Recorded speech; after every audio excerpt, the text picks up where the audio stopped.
আপনার শাশুড়ি কিডন্যাপ হয়েছে। কি? আপনার শাশুড়ি কিডন্যাপ হয়েছে। সত্যি? আর একবার বলো।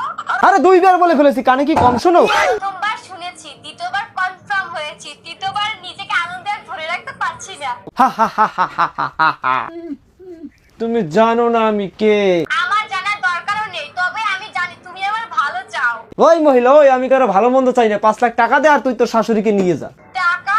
টাকা আমি কোথায় পাবো? তার থেকে তুমি একটা কাজ করো, আমার শাশুড়িকে তুমি রেখে দাও। তুই টাকা দে আর নাই তোর শাশুড়িকে আমি ছেড়ে দিলাম। না না বাবু, ওটা হবে না। নিয়ে যখন গেছো 2 দিন রাখতেই হবে। 2 দিন রেখে দেখো, নিজের নামটাই ভুলে যাবে। ও ম্যাডাম, কিছু টাকা দিয়ে দেন না, কিডন্যাপ করেছি, লস হয়ে যাবে তো, কিছু টাকা দিয়ে দেন। আরে তুই রেখে দে না। কি ভুল করেছি রে এই বইটাকে কিডন্যাপ করে? ও দিদি, ও দিদি।